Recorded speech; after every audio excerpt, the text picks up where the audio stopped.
At 6:47 a.m., Ryan Morrison woke up to 47 missed calls and a bank account with $43. 12 hours earlier, he had a beautiful pregnant wife, $287,000 in a promising future. What happened in those 12 hours? His wife found 6 months of text messages. By the next morning, she had vanished without a trace, taking everything, the money, the car, and his unborn daughter. He thought he was clever. He thought he could have it all. He was wrong. This is the true story of how one night of betrayal cost a man everything he'd ever loved. Stay until the end, because of the revenge, it's colder and more calculated than you can imagine. Let's begin. Ryan Morrison woke up in the Beverly Wilshire Hotel at 6:47 in the morning with the worst feeling he had ever experienced. His phone screen lit up the darkened room like a beacon of disaster. 47 missed calls, 89 text messages, 12 voicemails. His business partner, Derek, had sent 15 texts, each one more frantic than the last. The most recent one made Ryan's blood run cold. "Where is the money? Account is empty. Call me now." "What the hell?" Ryan muttered, sitting up fast enough to wake the blonde woman sleeping beside him. Savannah Blake stirred, reaching for him with a lazy smile. "Morning, baby. Come back to bed." Ryan ignored her, fingers fumbling as he opened his banking app. The screen loaded slowly, each second feeling like an eternity. When the numbers finally appeared, his vision blurred. Joint checking account, $43.17. Joint savings account, $0.00. No, no, no, no, no. Ryan threw off the covers, scrambling for his clothes scattered across the hotel room floor. "Ryan, what's wrong?" Savannah sat up, sheet clutched to her chest. "I have to go. Now." He grabbed his shirt, pulled it on inside out, didn't care. His phone rang. Derek. Ryan answered while shoving his feet into his shoes. "Tell me this is a mistake." Derek's voice came through sharp and angry. "Tell me you didn't just let your wife empty our business accounts." "What are you talking about?" Ryan's hands shook as he searched for his car keys. "The automatic tax transfer from your personal joint account, $47,000? It went through yesterday, but when payroll tried to clear this morning, there were insufficient funds. 23 employees' paychecks bounced, Ryan." Ryan stopped moving. "That's impossible. There was almost $300,000 in that account yesterday." "Well, there's jack shit in it now. Fix this.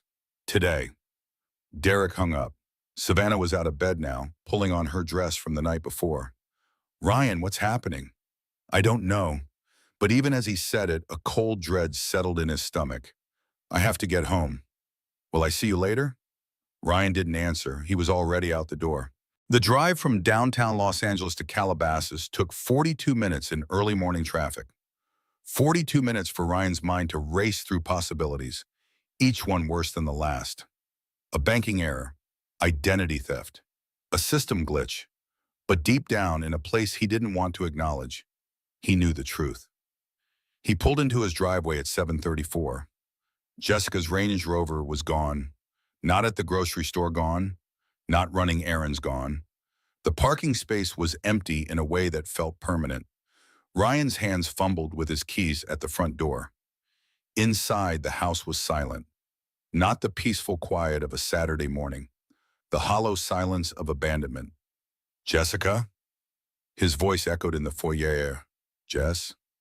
No answer. He took the stairs 2 at a time, already knowing what he'd find. Their bedroom door stood open. Jessica's side of the closet was empty. No clothes, no shoes, no suitcases, just bare hangers and the faint scent of her perfume. The bathroom was worse. Her toothbrush gone. Her makeup gone. The prenatal vitamins she took every morning gone. Ryan stumbled back downstairs, checking every room. The nursery they'd been preparing stood untouched. The crib still in its box, the walls painted soft yellow. But the ultrasound photos that had been stuck to the refrigerator with magnets were gone. In the kitchen, he finally saw it. Jessica's wedding ring on the counter, next to a handwritten note on her favorite stationery. Ryan's legs gave out. He sank into a kitchen chair and picked up the note with shaking hands. The note began simply, "Ryan, by the time you read this, I'll be somewhere you'll never find me." Ryan read the first line 3 times before his brain could process it. Then he read the rest, each word landing like a physical blow. Jessica had found the messages. All of them. 6 months of text between him and Savannah. 6 months of lies. 6 months of planning her replacement while she carried his child. She'd quoted his own words back to him. Poor thing, 7 months pregnant and clueless. Ryan remembered typing that message. He'd been laughing when he sent it. The note continued with clinical precision. Jessica had taken every penny from their joint accounts. $287,000. She'd sold his Range Rover for $65,000 in cash. She'd emptied their safe deposit box of $30,000 in emergency funds and her grandmother's jewelry. She'd filed for divorce. Her attorney was Catherine Hayes, Jessica's former colleague from before she'd quit to be a stay-at-home mom. The baby was legally hers. California law allowed pregnant women to relocate before filing for divorce. By the time Ryan was reading this note, Jessica was already out of state. The note ended with a postscript that made Ryan's stomach turn. I hope Savannah was worth $382,000, your business reputation, and the chance to know your daughter. Have the life you deserve. Jessica. P.S. I left dinner in the fridge. It's probably still cold, just like you. Ryan sat at the kitchen table for 17 minutes, reading the note over and over, trying to find some clue about where she'd gone. There was nothing. He tried calling her phone. The robotic voice that answered told him the number was no longer in service. He checked Find My iPhone. Her device was offline. Last location, Los Angeles International Airport, yesterday at 7:42 p.m. She could be anywhere in the country, anywhere in the world. Ryan looked around the kitchen, this room where Jessica had made him breakfast every morning, where she tested recipes and hummed to herself and talked to their unborn baby. She made my favorite dinner. It's sitting on the table getting cold. He'd written that to Savannah last night, laughing about how predictable Jessica was, how trusting. Now that trust was gone, Jessica was gone, the money was gone, and Ryan Morrison, who 12 hours ago had been a successful real estate developer with a beautiful pregnant wife and a promising future, sat alone in his empty house with $43 to his name and no idea how to fix what he'd broken. His phone rang. His mother. Ryan stared at the screen. Jessica's mother must have called her, must have told her everything. The phone kept ringing. Ryan didn't answer. Outside, the California sun rose over Calabasas, indifferent to the implosion of his life. Birds sang in the palm trees. Neighbors walked their dogs. The world continued exactly as it had before. But for Ryan Morrison, nothing would ever be the same again. The story of how Ryan Morrison destroyed his life didn't start that morning.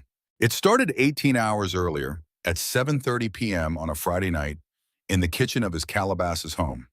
Jessica Morrison, 7 months pregnant and glowing with it, stood at the stove stirring pasta sauce. She was humming along to music playing softly from her phone, one hand absently rubbing her rounded belly. Almost done, little one, she murmured to the baby. Daddy should be home soon. Her phone buzzed on the counter, a text from Ryan. Emergency client meeting, investor from Dubai, only in town tonight. Might be late. Love you both. Jessica's smile faltered for just a moment. Ryan had been working late a lot recently, 3 nights this week alone, but she pushed the disappointment aside. He was building something for their family. These long hours would pay off. Daddy's working hard for us, she told her belly. The baby kicked in response, making her laugh. She set the table for one. It wasn't the first time, and she'd learned not to let it bother her. Ryan would eat when he got home, even if the food was cold. He always appreciated her cooking. Jessica plated the pasta, covered it with foil, and put it in the warming drawer. Then she cleaned the kitchen, loaded the dishwasher, and settled onto the couch with a book about preparing for childbirth. By 10:30, she was struggling to keep her eyes open. The baby was active tonight, pressing against her rib cage in a way that made it hard to get comfortable. She grabbed her iPad, thinking she'd watch something light on Netflix before bed. The iPad opened automatically to Ryan's messages. They shared a family iCloud account, something they'd set up years ago and never changed. Usually Jessica respected his privacy, but tonight a name caught her eye. Savannah, with a kiss emoji next to it. Jessica knew Savannah Blake. She'd met her at Ryan's office party 2 weeks ago. Young, beautiful, confident. She worked as Ryan's marketing consultant. The most recent message was from 15 minutes ago. Room 847, I'm wearing what you bought me, or not wearing it anymore. Jessica's heart started pounding. She told herself there had to be an explanation. Maybe Savannah was sending something to Ryan by mistake. Maybe this was meant for someone else. But then she saw Ryan's response. On my way up, Jessica thinks I'm in a meeting. Jessica's hand started shaking. She scrolled up, reading message after message. Weeks of them. Months. Poor thing, 7 months pregnant and clueless. After the baby comes, I'm filing. My lawyer says I can get 50-50 custody. House is in my name. She hasn't worked in 2 years. Clean break. Can't wait to redecorate that house. Her taste is so suburban, Mom. The messages went back 6 months. Photos, plans for their future together, discussions about when Ryan would leave Jessica. One message from 3 months ago made bile rise in Jessica's throat. Had to have sex with Jessica last night, trying to keep up appearances until baby comes. Thought of you the whole time. Jessica ran to the bathroom and vomited. When she was done, she sat on the cold tile floor, one hand on her belly, tears streaming down her face. The baby kicked hard, as if sensing her mother's distress. I'm sorry, Jessica whispered. I'm so sorry you have to feel this. She cried for 20 minutes. Then she stopped. Something shifted in her chest. Not grief anymore. Something colder, clearer. Jessica stood up, washed her face, and looked at herself in the mirror. 7 months pregnant, wearing Ryan's old college t-shirt and pajama pants. Hair in a messy bun, she looked exactly like what Savannah had called her. A clueless suburban mom. But Jessica wasn't clueless anymore. She went back to the iPad and took screenshots of everything. Every message, every photo, every plan they had made to erase her from Ryan's life. Then she opened her laptop and started researching. How to empty joint bank account, California. Selling car quickly for cash. Can pregnant woman relocate before divorce? Best cities for single mothers. By midnight, Jessica had a plan. By 12:30, when Ryan's key turned in the lock, she was in bed with the lights off, pretending to be asleep. She heard him go straight to the bathroom. Heard the shower run for 10 minutes. Washing off Savannah's perfume, probably. When he finally slipped into bed beside her, he whispered, Love you, Jess. Jessica kept her eyes closed, kept her breathing even. That was the last time Ryan Morrison would ever touch me, she would think about her. He just didn't know it yet. At 6:15 the next morning, Jessica was already up and dressed when Ryan's alarm went off. She had coffee brewing and was making his favorite breakfast, pancakes with fresh blueberries. Hey babe, you're up early, Ryan said, shuffling into the kitchen in his pajamas. Jessica smiled at him. It took every ounce of strength she had, but she smiled. Couldn't sleep. Baby's active this morning. I thought I'd surprise you. Ryan kissed her forehead, and Jessica fought the urge to pull away. You're amazing. I was thinking, Jessica said, flipping pancakes with steady hands. Maybe we could have date night this weekend. Just us before baby comes? Ryan's face showed a flash of guilt before he covered it. Yeah, definitely, and I'll check my calendar. Perfect. Jessica set a plate in front of him. Oh, and I'm meeting Lauren for lunch, then running errands. Might be out most of the day. Cool. Take it easy, okay? Don't overdo it. I won't. Have a great day at work, honey. Jessica watched from the window as Ryan's Tesla pulled out of the driveway. The moment it disappeared around the corner, she dropped the smile. Showtime, she said quietly. At 7:28 a.m., Jessica Morrison walked through the doors of First National Bank, carrying her purse and her 7-month pregnant belly like weapons. The teller who greeted her was young, maybe 25, with kind eyes and a name tag that read Sarah. Good morning. How can I help you today? Jessica smiled warmly. I need to make some withdrawals from our accounts, both checking and savings. Of course, let me pull those up for you, Mrs. Morrison, Sarah typed efficiently. Then her eyes widened slightly. Oh, that's quite a bit. $287,000 total.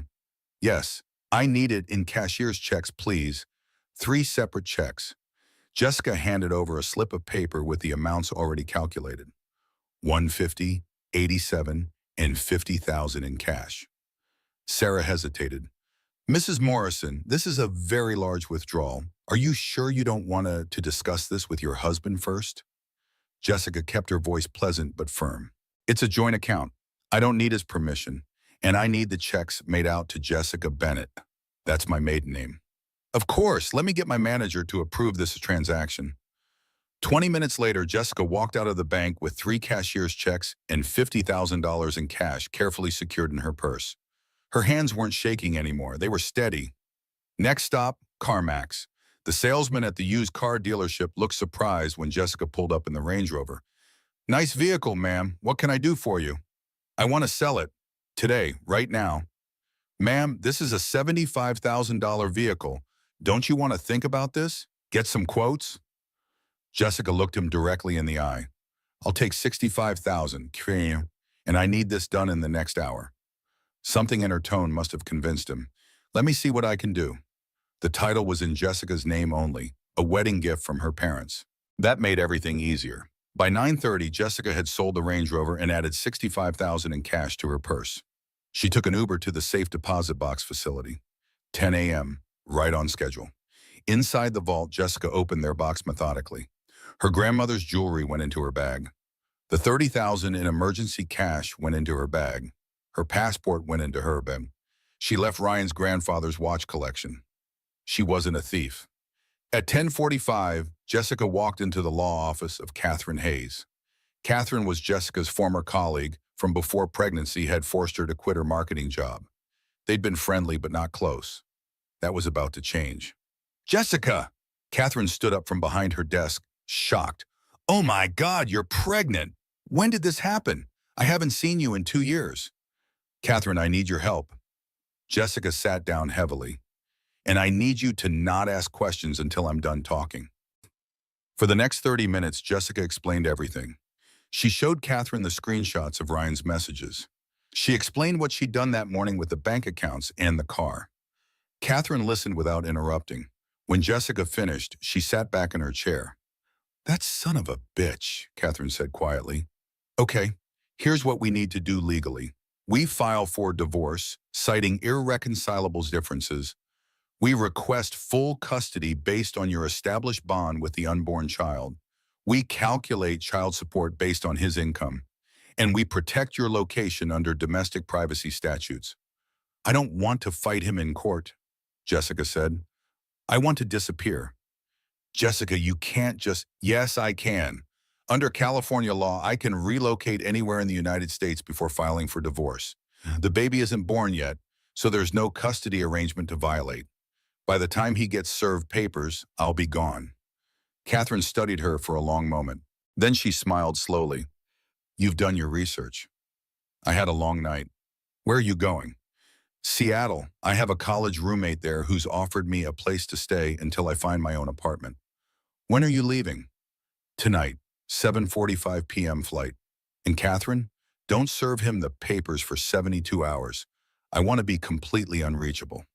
Catherine extended her hand. You're my hero. Let's make this bastard regret every choice he's ever made.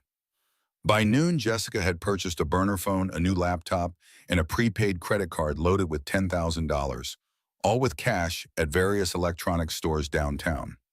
At 1:30, she booked a one-way ticket to Seattle on her new laptop, using her maiden name and the prepaid card. At 2:15, she rented a storage unit under her maiden name and prepaid for 1 year. She stored photo albums, important documents, and sentimental items she couldn't carry but couldn't leave behind. At 3 p.m., Jessica returned home for the last time. The house was exactly as she'd left it that morning. Ryan's coffee cup in the sink, the breakfast dishes she hadn't bothered to wash, the half-finished nursery upstairs. Jessica packed one suitcase with calm efficiency, maternity clothes, baby essentials, medical records, her laptop, the cash, her grandmother's jewelry. She worked quickly but not frantically. She walked through each room one final time, the living room where she and Ryan had picked out furniture together, the kitchen where she'd cooked thousands of meals, the bedroom where they'd made love and made plans and made promises that turned out to be lies. The nursery hurt the most. Soft yellow walls, the crib still in its box because Ryan kept saying he'd assemble it next weekend. a rocking chair her mother had given them, books about raising babies stacked on the changing table. Jessica put one hand on her belly. "I'm sorry you won't meet your daddy the way I planned," she whispered. "But I'm sorrier about who he turned out to be." She took her wedding ring off and left it on the kitchen counter. Next to it, she placed the note she'd written at 3 a.m. while Ryan was sleeping beside her in bed. Then she made 4 phone calls. Phone company. "I need to cancel my number and transfer the account to Ryan Morrison exclusively." Electric company. "Remove Jessica Morrison from the account. Ryan Morrison is the sole account holder now." Car insurance. "Remove the Range Rover from our policy. The vehicle has been sold." Each representative asked if she was sure. Each time, Jessica said yes. By 4 p.m., Jessica Bennett no longer existed in Ryan Morrison's life. Not on paper, not in their home, not anywhere he could find her. At 5:30, Jessica sat in the back of an Uber heading to LAX. Her phone rang, Ryan calling. She watched it ring, watched his name flash on the screen, watched it go to voicemail. A text came through. "Hey, where are you? Wanted to surprise you with dinner tonight." Jessica typed a response. "Surprise." Then she powered off the phone, removed the SIM card, and snapped it in half. She rolled down the window and tossed the pieces onto the 405 freeway, watching them disappear in the traffic behind her. "People ask if I felt guilty," Jessica would think months later. "I didn't. You can't steal from a thief. And Ryan had stolen 7 months of my life, pretending to love me while planning my replacement. I was just returning the favor." At 6:45 p.m., Jessica boarded Alaska Airlines Flight 337 to Seattle. First class, paid in cash. She ordered ginger ale and opened her new laptop. Composed an email to Catherine with the subject line, "It's done. I'm gone. He'll never find me. Serve him in 72 hours. Make sure he knows every dollar I took was legally mine. Every decision I made was legally sound. I'm not a thief. I'm just done being one's victim." At 7:45 p.m., the plane lifted off. Jessica watched Los Angeles disappear beneath the clouds. Somewhere down there, Ryan was with Savannah, having no idea that his life was about to implode. "It's just you and me now, baby," Jessica whispered, her hand on her belly, "and we're going to be better than fine." The plane leveled off, heading north toward Seattle in a future Jessica would build herself. Below, in Calabasas, Ryan's phone buzzed with alerts he hadn't seen yet. From his bank, from his business partner, from the car dealership confirming the sale of a vehicle he didn't know was sold. The dominoes were falling, and Ryan Morrison had no idea the game was already over. Ryan sat at his kitchen table, his mother's voice shrieking through the phone speaker, and realized this was rock bottom. "Ryan Christopher Morrison, what in God's name is going on? Jessica's mother just called me in tears. Mom, I can't talk right now." "You absolutely can talk right now. What did you do to that poor pregnant girl?" Ryan's head was pounding. Between the panic, the lack of sleep, and the dawning realization of how completely he'd screwed up, he could barely form coherent thoughts. "I didn't do anything. She's the one who emptied our accounts and disappeared." "Don't you lie to me." His mother's voice went up an octave. "Her mother says she found out you've been cheating on her for months while she's carrying your baby." Ryan closed his eyes. Of course Jessica's mom knew. Of course everyone would know. "Mom, it's complicated." "No, it's simple. You're a cheater and a liar. Your father would be ashamed of you." "I'm ashamed of you." Those words hit harder than Ryan expected. His father had died 3 years ago, but hearing that he would have been ashamed made something crack in Ryan's chest. "Mom, please, just listen. Don't call me until you fix this and apologize to that girl. If you even can find her, I hope she never speaks to you again." The line went dead. Ryan put his head in his hands. It was 8:37 a.m. He'd been awake for 2 hours, and his life had already completely fallen apart. His phone rang again. Not his mother this time. Savannah. Ryan answered with something close to desperation. "Savannah, thank God." "Good morning, baby. Last night was incredible." The cheerfulness in her voice felt obscene given Ryan's current situation. "Savannah, Jessica's gone." Silence on the other end. Then, "What do you mean, gone?" "She found our messages. All of them. She took all the money from our accounts, almost $300,000, and disappeared. I have no idea where she is. The pause that followed stretched for 5 full seconds. How much money did you say? Something in Savannah's tone made Ryan's stomach drop. Almost 300,000. Plus she sold her car for 65,000. Savannah, she completely vanished. Another pause. Ryan, how are you going to pay the child support with no money? What? I need to find her first. And when you do, she's going to take you to court. You're going to owe her thousands every month for the next 18 years. Ryan felt like he was drowning. But we'll be together. We can rebuild. Ryan, Savannah's voice had gone cold. Professional almost. I need to be honest with you. This isn't what I signed up for. What are you talking about? I'm leaving my wife for you. Actually, it sounds like your wife left you, and now you're broke, and about to have massive child support payments, and probably legal bills. She paused. I'm 29 years old, Ryan. I have options.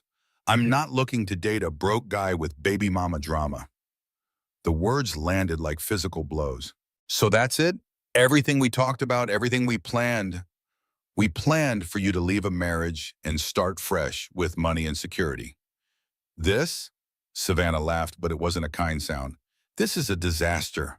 I'm sorry, but I can't do this. You bitch! The line went dead.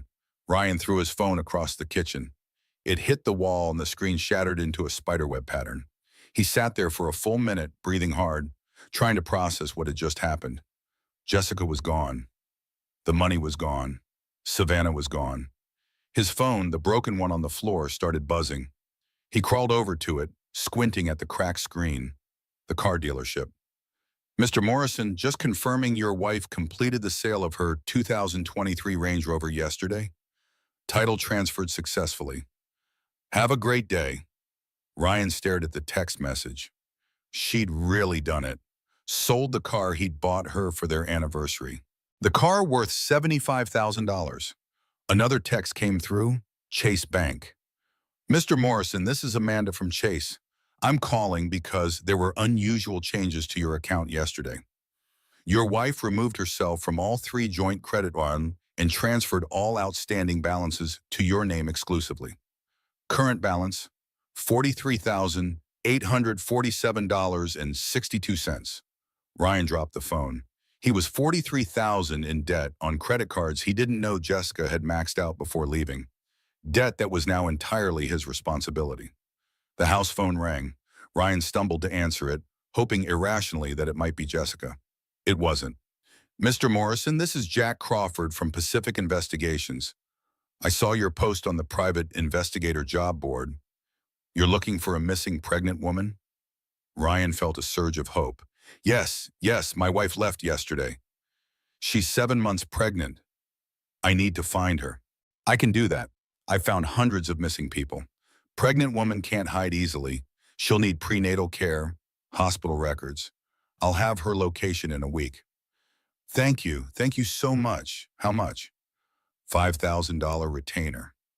Ryan's heart sank. I don't have $5,000. Credit card?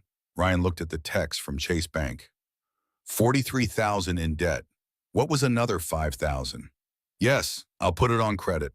By noon, Ryan had maxed out his last credit card paying the private investigator, talked to 3 different bank managers who all confirmed Jessica had every legal right to empty their accounts, and received a text from Derek demanding they meet immediately. The meeting was at their office downtown. Ryan drove there in his Tesla, which he suddenly realized he couldn't afford the payments on anymore. Derek was waiting in the conference room with 2 other partners. Their faces said everything Ryan needed to know. We're buying you out, Derek said without preamble. You can't do that.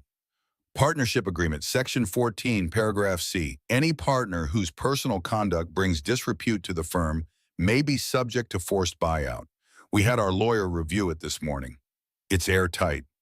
Ryan felt like the floor was tilting. How much? $150,000. The company's worth $2 million. My share is worth $1 million. Your share was worth $1 million before you became a PR nightmare, before 3 clients dropped us this morning Because their wives saw Facebook posts about you cheating on your pregnant wife. Derek leaned forward.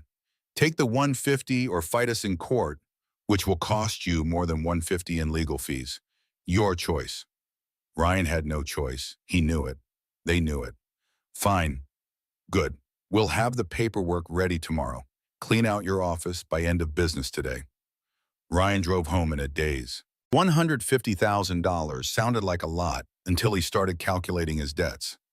$47,000 to cover the bounce payroll. $43,800 in credit card debt. $15,000 to the private investigator. $25,000 retainer for a divorce attorney he just hired that morning.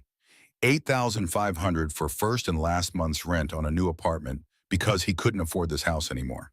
That left him with $10,650. His monthly expenses were over $6,000. His income was now zero. Ryan sat in his car in the driveway of his Calabasas home and did the math. He had less than 2 months before he'd be completely broke. And somewhere out there, Jessica was carrying his daughter, and he had no idea where she was. Week 1 of Ryan Morrison's new reality started with Jack Crawford calling to say he had no leads. She's good, Jack admitted over the phone. Really good. Really.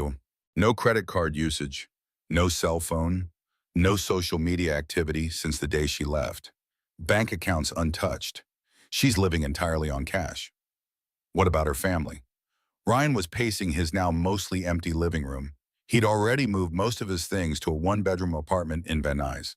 Her parents claim they haven't heard from her. I believe them. They seem genuinely worried. Her college roommate in Seattle isn't talking, but I can't prove she's lying. Check her friends here. Already did. Nobody knows anything, or they're protecting her. Ryan wanted to throw something. I'm paying you $5,000 to find my pregnant wife. Ex-wife, actually. You were served divorce papers this morning, weren't you? Ryan looked at the manila envelope sitting on his kitchen counter. He hadn't opened it yet, hadn't been able to face it. How did you know about that? Because I'm good at my job, Mr. Morrison. But your wife, she's better. She planned this for months. Months? She only found out about Savannah the night before she left. Jack laughed, but it wasn't a pleasant sound. No, Mr. Morrison, she found out about Savannah the night before she left. Big difference. She knew for at least 2 weeks, maybe longer. It takes time to set all this up. Research, planning, she didn't panic. She strategized. Ryan felt sick. Had Jessica known for weeks? Had she been lying next to him in bed every night, planning her escape while he thought everything was fine? Find her, Ryan said. I don't care what it costs. Find her. I'll do my best, but Mr. Morrison, you should prepare yourself for the possibility that she doesn't want to be found. Week 2 brought the divorce papers. Ryan finally opened them, sitting at his tiny kitchen table in his tiny apartment, and read through the legal language with growing horror. Jessica was requesting full custody. Child support of $3,800 per month based on his previous income. 100% of all medical expenses.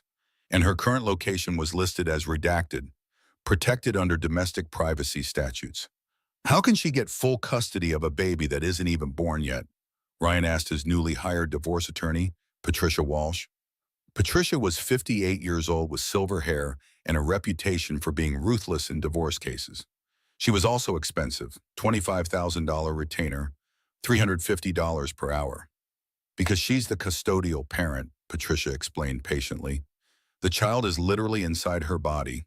Under California law, she can relocate anywhere in the U.S. before filing for divorce, as long as there's no existing custody arrangement.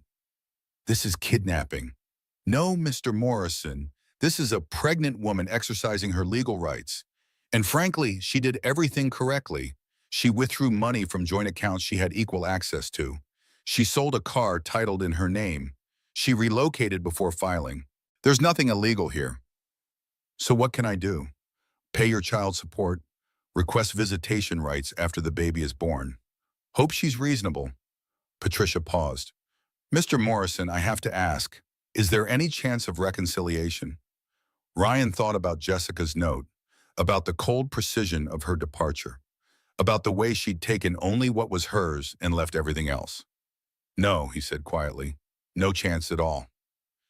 Week 3 brought social media hell. Someone, Emma, Ryan never found out who, posted on the Calabasas Moms Facebook group. It started as a simple warning. PSA, Ryan Morrison of Morrison and Partners cheated on his pregnant wife with his marketing consultant. Wife found out, took all their money and disappeared. He can't find her. Karma is real, ladies. The post went viral. 847 shares in 6 hours. Comments poured in. I know Jessica. She's the sweetest person. He's disgusting. She's pregnant? What kind of monster cheats on his pregnant wife? Good for her. Take everything, girl. My husband works with Ryan. Says he's been a mess at work. Good. Within 24 hours, the story had spread to 3 other local Facebook groups, 2 Los Angeles parenting forums, and Twitter. Someone created a hashtag, Justice for Jessica. Ryan's name became synonymous with cheating husband and deadbeat dad in certain circles, even though Jessica had never said a word publicly about what happened. She didn't have to. The story told itself. Week 4 brought business consequences. 3 major clients called to cancel contracts. All 3 gave variations of the same reason. Their wives had seen the Facebook posts and didn't want to work with Ryan anymore.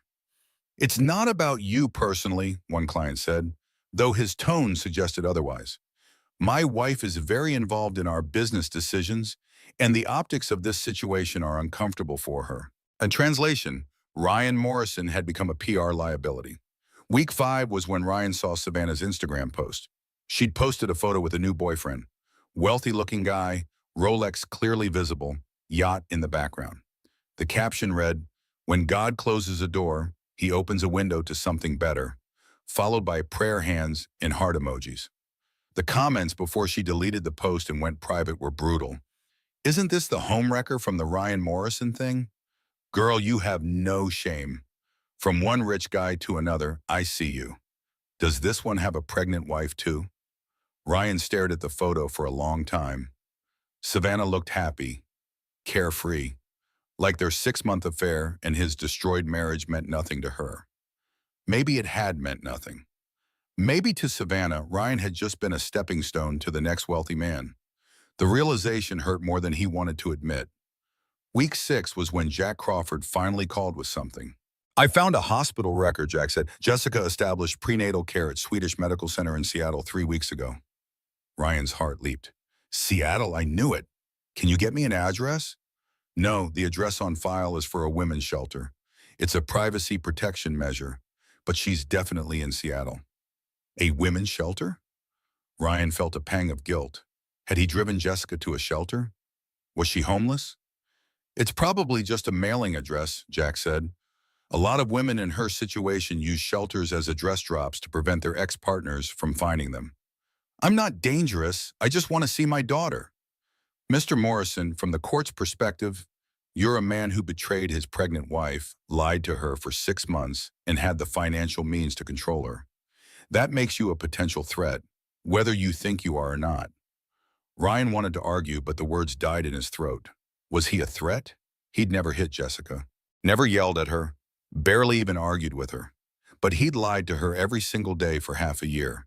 He'd planned her replacement while she planned their nursery. Maybe he was worse than a threat. Maybe he was a betrayal. Keep looking, Ryan said. I need to find her before the baby comes. Mr. Morrison, even if I find her exact address, you can't just show up. That could be considered stalking or harassment. You need to go through legal channels. Then what the hell am I paying you for? Information, which I'm giving you. Your wife is in Seattle. She's receiving prenatal care. She's presumably stable. That's what you wanted to know. After Jack hung up, Ryan sat in his apartment trying to figure out his next move. Fly to Seattle? Camp out at the hospital? Hire a Seattle-based investigator? His credit cards were maxed. His savings were gone. His income was zero. He had just enough money left to survive for 3 more weeks. And then what? Week 7 was when Ryan accepted a job at Best Buy for $45,000 per year. It was the only place that would hire him. Every other company he'd applied to had either Googled him and decided he was too controversial, or had networks in LA's business community where his reputation preceded him. Best Buy didn't care. They needed someone in the computer department, And Ryan had a business degree from USC, even if his career was currently in shambles. On his first day, Ryan's manager, a 24-year-old kid named Tyler, who called everyone bro, explained Ryan's duties. So basically, you help customers pick out computers, process returns, and restock shelves. Pretty straightforward, bro. Ryan nodded, wearing his blue polo shirt with the Best Buy logo, and wondered how his life had come to this. 6 weeks ago, he'd been pulling in $70,000 per month. Now he was making $3,750 per month before taxes. His child support obligation was $3,800 per month. The math didn't work. Week 8 brought the final blow from Derek. "We're moving forward with the buyout," Derek said over the phone. "Paperwork's ready. $150,000 minus the $47,000 you owe for the payroll bounce, minus legal fees of $8,000. Your check will be for $95,000. "What? That wasn't the deal. "That was the deal. Read the partnership agreement. You're liable for damages caused by your actions. The payroll bounce was a direct result of your personal financial situation affecting business operations." Ryan wanted to argue, but he'd already spent $2,000 on a lawyer to review the partnership agreement. The lawyer had confirmed Derek was right. "Fine, when do I get the check?" 2 weeks, standard buyout processing time. Ryan hung up and recalculated his finances. $95,000 minus $43,800 in credit card debt, minus $25,000 for divorce attorney, minus $15,000 already paid to private investigator. That left $11,200, and child support was accumulating at $3,800 per month, whether he paid it or not. Ryan Morrison was going to be broke and in debt within 3 months, and his daughter hadn't even been born yet. Month 3 of Jessica's disappearance arrived with a certified letter. Ryan was at work, helping an elderly woman pick out a laptop, when his phone buzzed with a notification. Certified mail requiring signature. He left work early, drove to the post office, and signed in for a thick manila envelope from Catherine Hayes, attorney at law. He knew what it was before he opened it. Ryan sat in his car in the post office parking lot and pulled out the contents. A formal letter on law firm letterhead, a birth certificate, and one photograph. "Dear Mr. Morrison," the letter began, "this letter is to inform you that your daughter was born on October 15th at 3:47 a.m. Mother and baby are healthy." Ryan's hands shook as he read the details. Child's name, Emma Grace Bennett, not Morrison, Bennett. Birth weight, 7 pounds, 4 ounces. Length, 19.5 inches. The letter continued. Per court order, child support payments begin immediately. Monthly obligation, $3,800. First payment due November 1st. Medical expenses to be billed separately. Visitation rights may be discussed once you are current on all support obligations. Ryan looked at the birth certificate. Father, Ryan Christopher Morrison. Mother, Jessica Marie Bennett. Child's legal name, Emma Grace Bennett. His daughter had been given Jessica's maiden name. Not his name, not their family name. Then he looked at the photograph. A newborn baby girl, pink hospital hat, tiny face scrunched up in sleep, perfect little fingers curled into fists. His daughter. Ryan stared at the photo until his vision blurred with tears. Emma. She was real. She was here. She was healthy, and he'd never held her, would never hold her, might never even meet her. He tried calling Catherine's office, hands shaking so badly he could barely dial. Law offices of Catherine Hayes. "I need to speak with Catherine. It's Ryan Morrison. She sent me a letter about my daughter. Mr. Morrison, Ms. Hayes has left instructions that all communication must be in writing. You can email her assistant. I just want to know where they are. Where's my daughter?" "That information is protected, sir. If you'd like to file a motion for visitation rights." "I have rights. She's my daughter." "Sir, you're currently $11,400 behind on child support. Once you're current, you can petition for supervised visitation. Until then, I don't have $11,000. She took all my money." The receptionist's voice remained professionally neutral. "That's between you and your attorney, Joe. Is there anything else I can help you with?" Ryan hung up. He sat in his car holding the photograph of Emma for 45 minutes while Best Buy called him, twice asking why he wasn't back from his break. When he finally drove back to work, Tyler was waiting at the employee entrance. Bro, you can't just disappear for an hour without telling anyone. I'm sorry, family emergency. Everything okay?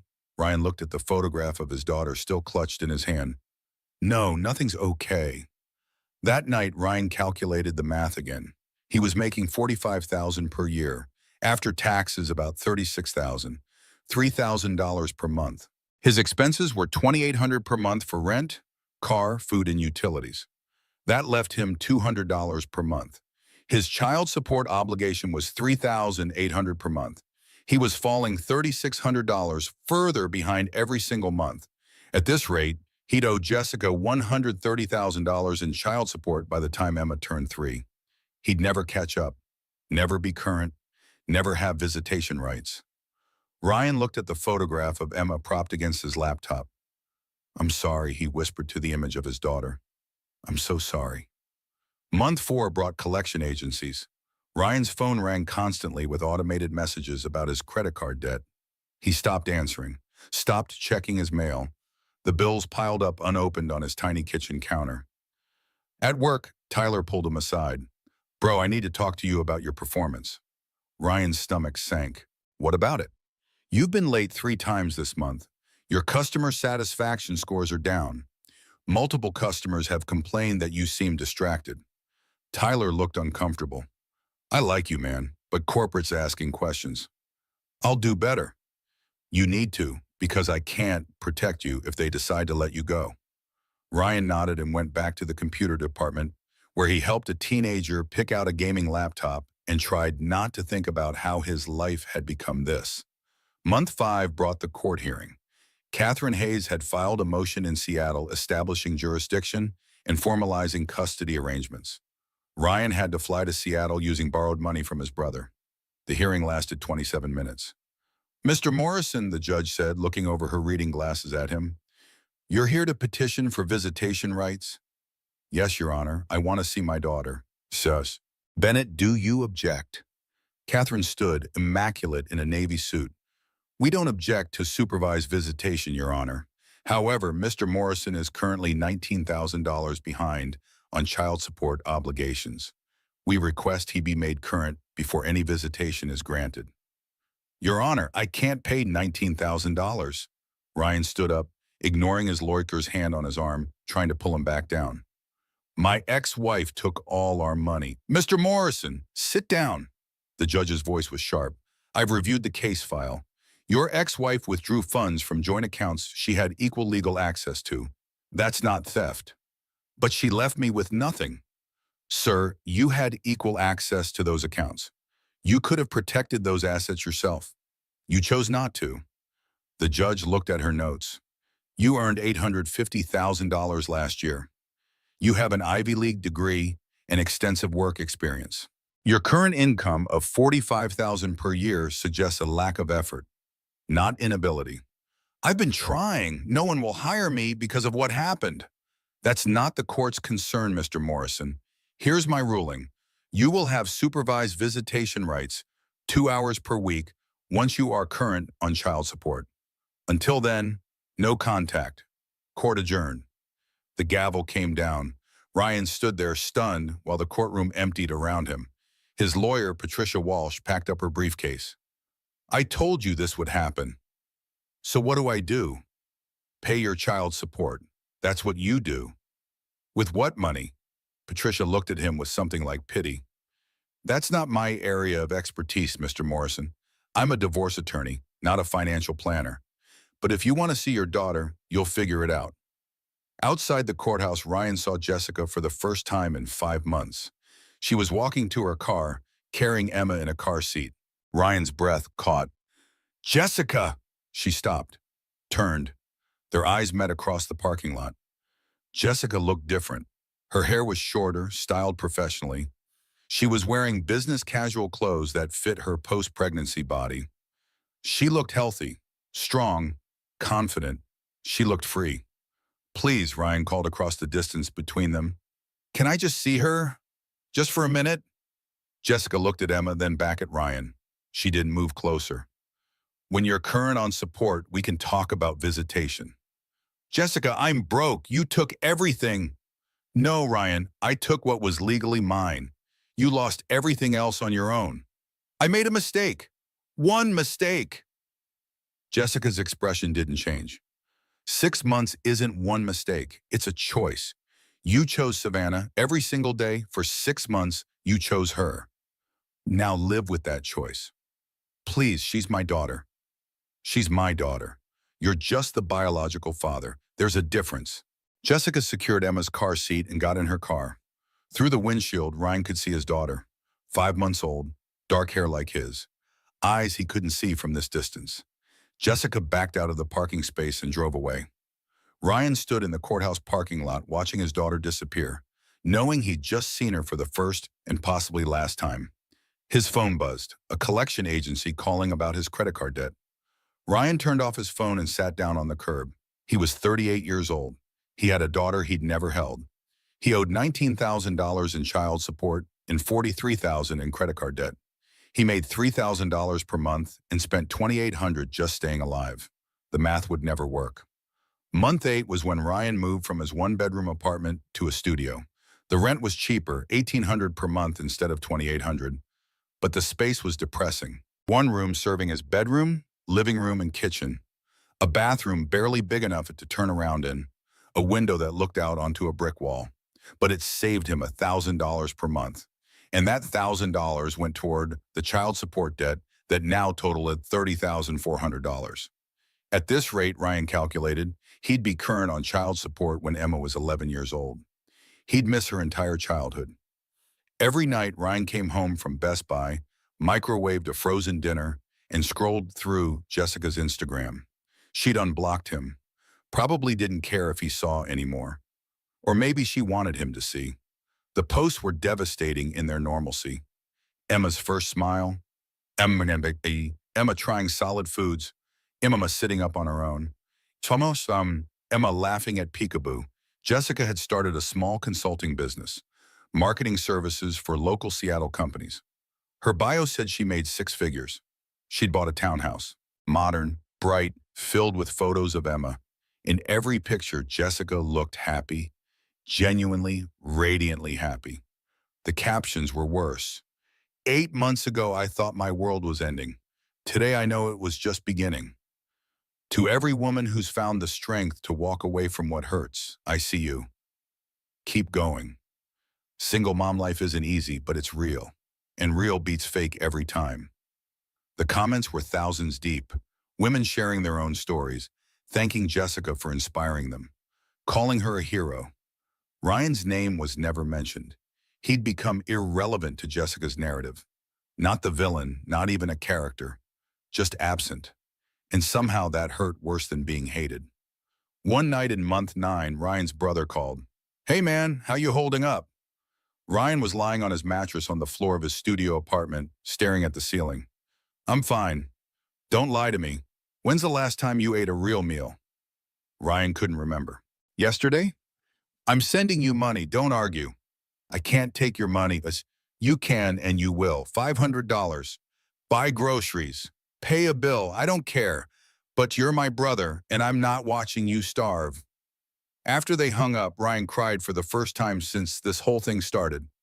Not angry tears, not frustrated tears, just exhausted, defeated, hopeless tears.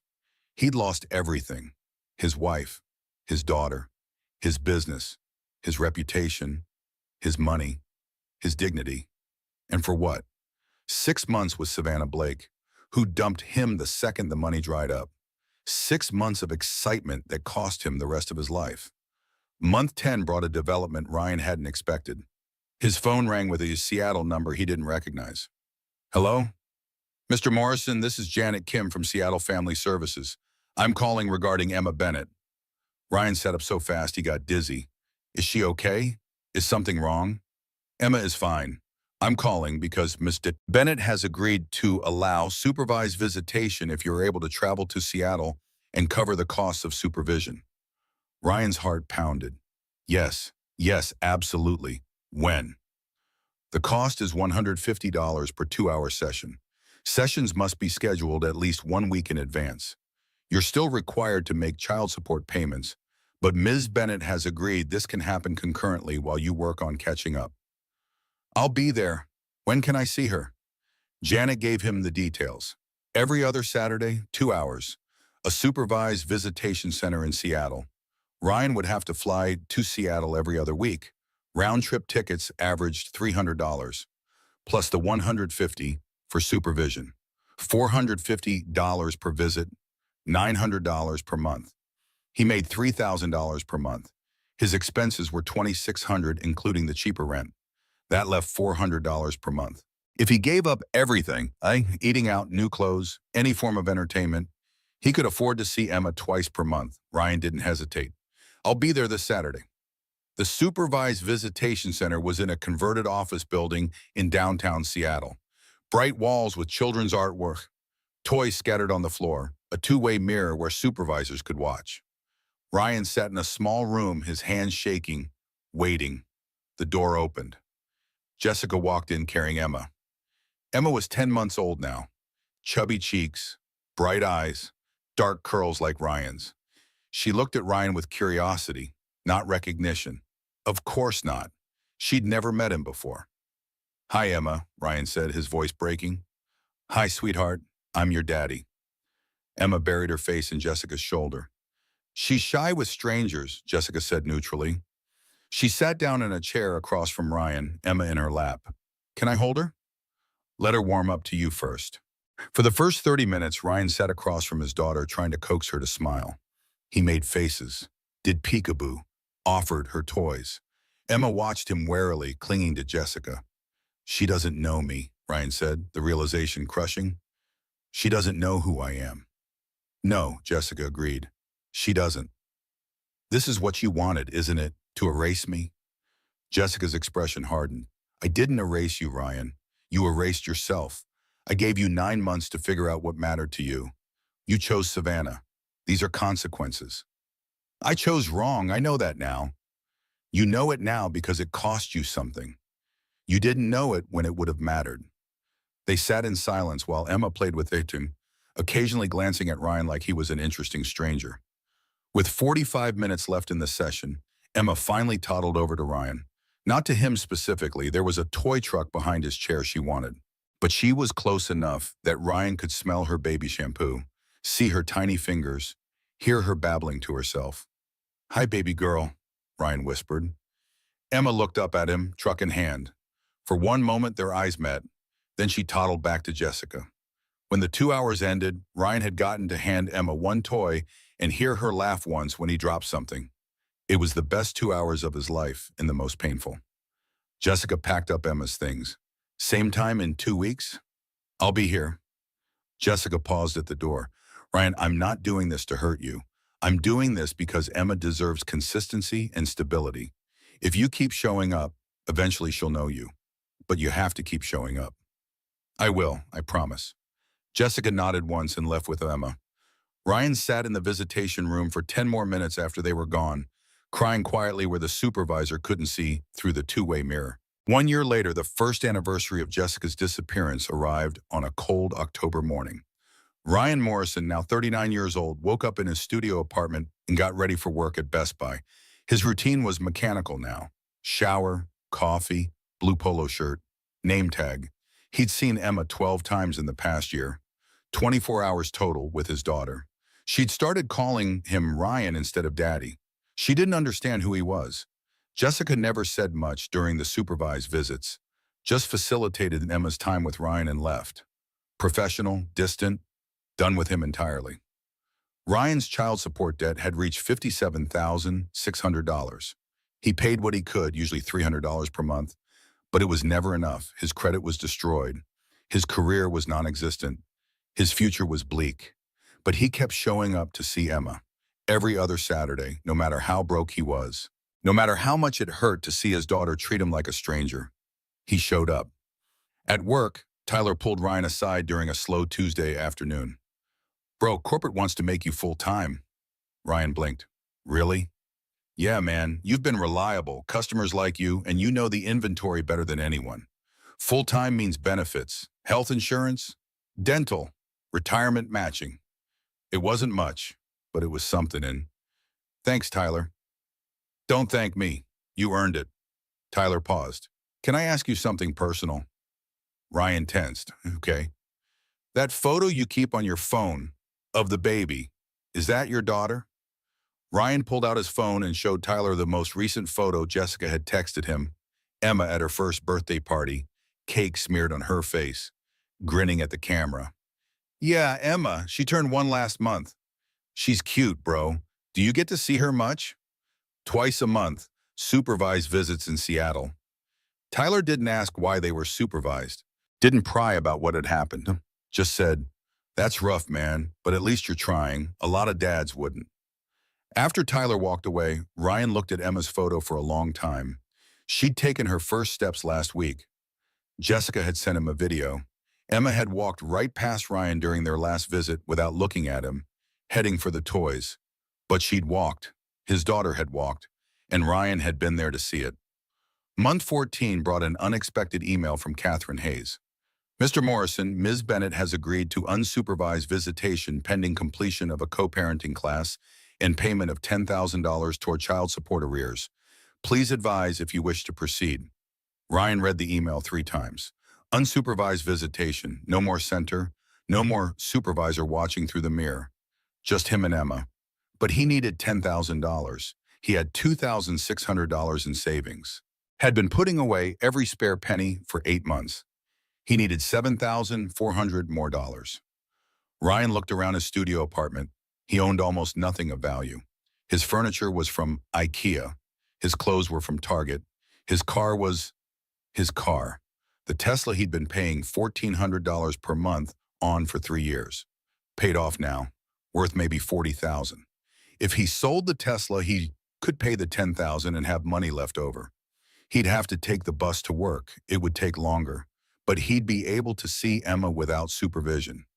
Ryan listed the Tesla that night. It sold in 3 days for $38,000. He sent $10,000 to Catherine Hayes. Registered for the co-parenting class, took the bus to work, and waited for approval. Month 15 was when everything changed. Ryan had just finished his co-parenting class, 8 weeks of learning how to effectively parent a child you barely knew, when he got a call from Janet Kim. Mr. Morrison, I have good news. Ms. Bennett has approved unsupervised visitation, 4 hours every other Saturday.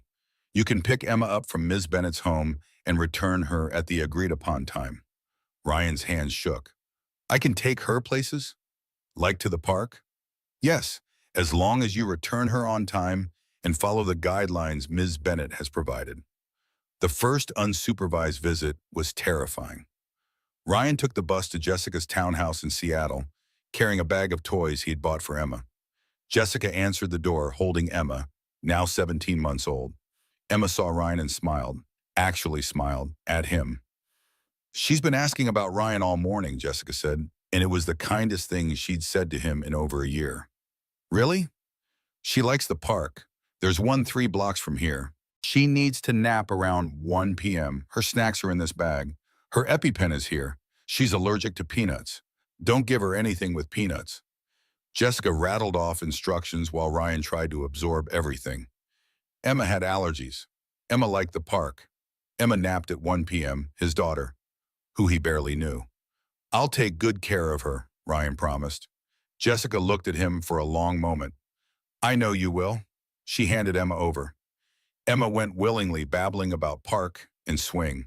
For 4 hours, Ryan played with his daughter. They went to the park. Emma loved the swings. She went down the slides 6 times, giggling every time. She picked up leaves and showed them to Ryan like they were treasures. When she got tired, Ryan carried her back to Jessica's townhouse. Emma fell asleep on his shoulder. Ryan held his sleeping daughter and felt something he hadn't felt in 18 months. Hope. At the door, Jessica took Emma gently, careful not to wake her. How did it go? Perfect. She's amazing, Jessica. You're doing an amazing job with her. Jessica's expression softened slightly. Thank you. Can I ask you something? Okay. Do you think Emma will ever know me? Really know me? Jessica looked at her sleeping daughter. I think if you keep showing up, consistently and reliably, she'll know you. But Ryan, you have to understand, you're not her father in the way you could have been. You're someone who visits every other week. That's what you chose. I know. Ryan's voice broke. I know what I chose, and I'd give anything to go back and choose differently. Jessica met his eyes. But you can't. None of us can. So all we can do is move forward and try to do better. Are you happy? Ryan asked. Really happy? Jessica smiled, and it was genuine. Yes, I'm happy. Emma and I have a good life. A real life, an honest life. I'm glad. I mean that. You deserve to be happy. So do you, Ryan, but not at someone else's expense. That's what you never understood. Jessica closed the door gently. Ryan took the bus back to his hotel. He couldn't afford to fly back to LA the same day, and thought about what she'd said. Happiness at someone else's expense. That's exactly what his affair with Savannah had been. His happiness. Jessica's pain. He'd thought he could have both. His devoted wife and his exciting mistress. His stable home and his passionate escape. Turns out he couldn't have either. 2 years later, by the second anniversary of Jessica's departure, Ryan Morrison's life had stabilized into something resembling normal. He'd been promoted to assistant manager at Best Buy. His salary was now $62,000 per year. Not great, but better than before. He'd moved to Seattle permanently 6 months ago. Cheaper to live there than keep flying back and forth. His studio apartment in Capitol Hill was small but clean. He saw Emma every other weekend now. Sometimes Jessica let him have her for a full day. Sometimes she even let him put Emma to bed and have dinner at the townhouse. They weren't friends, would never be friends, but they were functional co-parents. Emma was 2.5 now. She called him Daddy Ryan to distinguish him from Daddy David, Jessica's boyfriend of 8 months, a pediatric nurse who was apparently great with Emma. Ryan had met David once. Nice guy, patient with Emma, made Jessica laugh. It hurt to see, but Ryan had no right to complain. Emma loved David. Emma saw David every day. Emma barely knew Ryan. That was the consequence of Ryan's choices. One Saturday afternoon, Ryan took Emma to the Seattle Aquarium.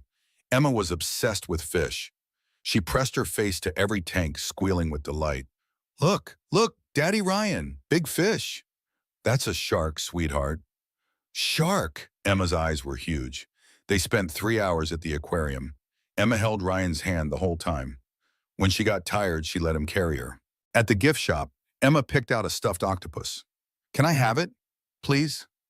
Ryan bought it without hesitation. $11 he probably shouldn't spend, but seeing Emma hug that octopus made it worth it.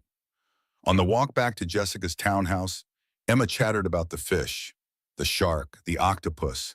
She was so animated, so happy. Daddy Ryan, you come live with us? Ryan's heart broke. No, honey, I live at my apartment.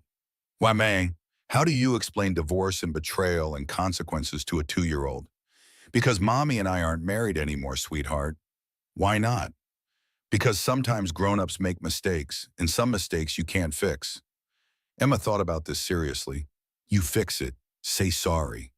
I did say sorry, but some things are too broken to fix. But I want you to live with us. Ryan blinked back tears. I know, baby, I know. At Jessica's door, Emma didn't want to let go of Ryan's hand. I want to stay with Daddy Ryan. Jessica came to the door, David behind her. They exchanged a look. Emma, sweetie, Daddy Ryan will see you in 2 weeks, Jessica said gently. No, I want him to stay. Jessica picked up Emma, who was now crying. I know, baby, I know. Ryan stood on the doorstep, watching his daughter cry for him. I'm sorry, he said to Jessica. I didn't mean to upset her. You didn't. She's 2. She doesn't understand why her family can't all be together. Jessica paused. Give me a second. She took Emma inside. Ryan could hear them talking, though he couldn't make out the words. David stepped out onto the porch.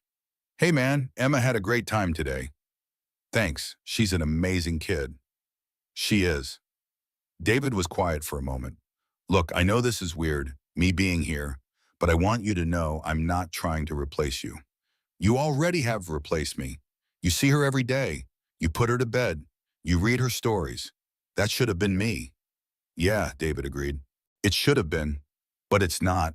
And beating yourself up forever doesn't help Emma. What does help Emma? You showing up, like you do. That helps. David looked back into the house. Jessica told me what happened, what you did. And man, that was messed up. But you've been showing up for 2 years. You could have disappeared. You could have given up. You didn't. Ryan didn't know what to say. Emma's going to have questions when she's older, David continued, about why her parents aren't together, why you don't live with them.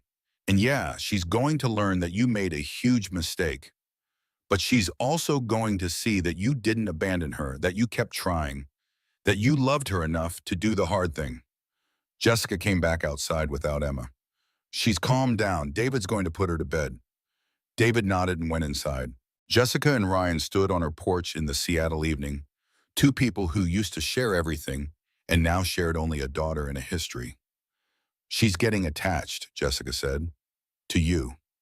Is that okay? It's inevitable. You're her father. But Ryan, you have to promise me something. Anything. If you're going to be in her life, you have to be in her life, consistently, forever. You can't decide this is too hard and disappear. You can't meet someone new and let your visits drop off. Emma's already had enough instability. I won't disappear. I promise. Jessica studied his face. You've changed. Yeah, I had to. For what it's worth, I'm glad you're doing this. Emma deserves to know her father. It was the first time in 2 years Jessica had called him Emma's father instead of the biological father. Ryan's eyes filled with tears.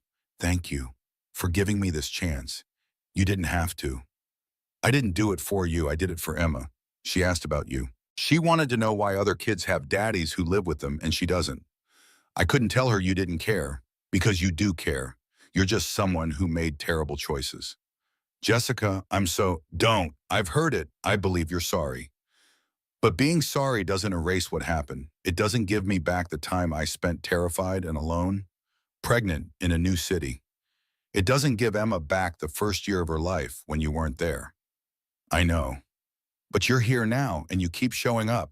So that's something. And Jessica went back inside, leaving Ryan on her porch. He walked back to the bus stop thinking about David's words. Emma was going to have questions someday. About why Ryan didn't live with them. About what he'd done. And Ryan was going to have to tell her the truth. That he'd betrayed her mother.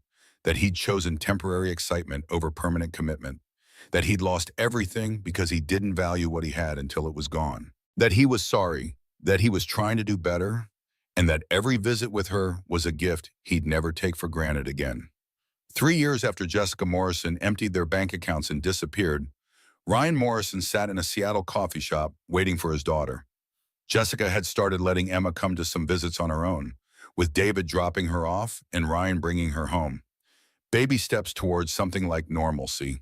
Emma was 3.5 now, talkative, curious, full of opinions. She burst through the coffee shop door, saw Ryan, and ran to him. Daddy Ryan! Ryan scooped her up, hugging her tight. She smelled like strawberry shampoo. Hi, sweetheart. I missed you. I missed you too. Can we get hot chocolate? Absolutely. They sat at a corner table, Emma swinging her legs and chattering about preschool. She had a best friend named Sophie. She'd learned to write her name. She wanted to be a veterinarian when she grew up. Ryan listened to every word, memorizing details. These hours with Emma were the best part of his life. Daddy Ryan, are you sad? Ryan looked up. What? No, honey. You look sad sometimes. Like this. Emma made an exaggerated sad face. I'm not sad when I'm with you. You make me very happy. But you're sad other times. Ryan didn't know how to explain to a 3-year-old that, yes, he was sad, that he'd thrown away his chance at a full life with her, that he saw her 2 days a month instead of every day, that he'd miss so much and would miss so much more. Sometimes grown-ups are sad about mistakes they made, Ryan said carefully. But being with you makes everything better. Emma nodded seriously, then she brightened. Mommy says you're coming to my birthday party. I am. I wouldn't miss it. David's going to make a princess castle cake. It's going to be pink and purple. Ryan smiled even though hearing about David hurt. That sounds amazing. And you'll be there the whole time? The whole time. Promise? I promise. Emma went back to her hot chocolate, satisfied. Ryan watched his daughter and thought about promises. He'd promised Jessica he'd be faithful. Broke that promise. He'd promised himself he could have it all. Wrong about that too. But this promise? Being there for Emma's birthday? Showing up when he said he would? This promise he would keep. Emma's birthday party was at Jessica's townhouse. 20 kids from preschool, parents Ryan didn't know, decorations everywhere. Jessica greeted him at the door with a professional smile. Thanks for coming. Thanks for inviting me. Emma wanted you here. David appeared with the princess castle cake. It was ridiculous and perfect. Emma screamed with delight when she saw it.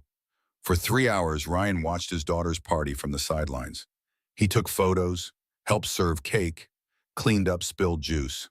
He watched Jessica and David work together like a team. Watched Emma run to David when she needed help with something. Watched the life his daughter had that didn't include him. A little girl named Sophie asked Emma, "Why do you have two daddies?" Emma thought about it. "That's Daddy Ryan. He doesn't live here, but he's still my daddy." "Oh, that's weird." "It's not weird, it's just different." Ryan's heart swelled.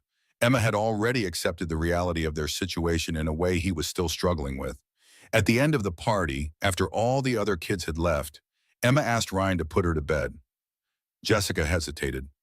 "Ryan has to catch his bus." "Please, Mommy, just tonight." Jessica looked at Ryan. "You have time?" "I have time." Upstairs, Emma's room was decorated with princesses and rainbows, photos everywhere. Her stuffed octopus from the aquarium had a place of honor on her pillow. Ryan read her 3 stories. Then Emma asked, "Daddy Ryan, do you love me?" "More than anything in the world." "Even though you don't live here?" "Even though I don't live here, I'll always love you, Emma, no matter what." "Okay," Emma yawned. "Can you sing the song?" "What song?" "The one Mommy sings." Ryan had no idea what song Jessica sang to Emma. He'd missed 3 years of nighttime routines. "How about I sing you a different song? One from when I was little." Ryan sang the only lullaby he remembered from his own childhood. Emma's eyes drooped. By the second verse, she was asleep. Ryan sat by her bed for 5 more minutes, watching her breathe. His daughter. This perfect little person who existed because of him, but was being raised by someone else. Downstairs, Jessica was cleaning up with David's help. "She's asleep," Ryan said quietly. "Thank you for being here today. It meant a lot to her." Ryan nodded.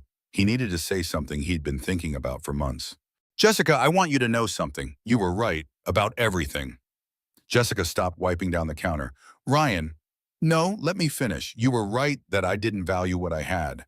You were right that I chose wrong. You were right to leave. You were right to protect Emma. You were right about all of it." Jessica's expression was unreadable. "Okay, and I want you to know that I'm grateful, that you let me see Emma, that you didn't poison her against me, that you've been fair even when I didn't deserve it. I didn't do it for you, damn. I know you did it for Emma, but still, thank you." Jessica looked at David, then back at Ryan. "We're getting married in the spring." The words landed like a punch, but Ryan kept his expression neutral. "Congratulations. Emma's going to be our flower girl. And Ryan, David wants to adopt her. Legally, so she can have his last name too. She'd be Emma Grace Bennett Carter." Ryan felt like the floor had dropped out. "But she's my daughter.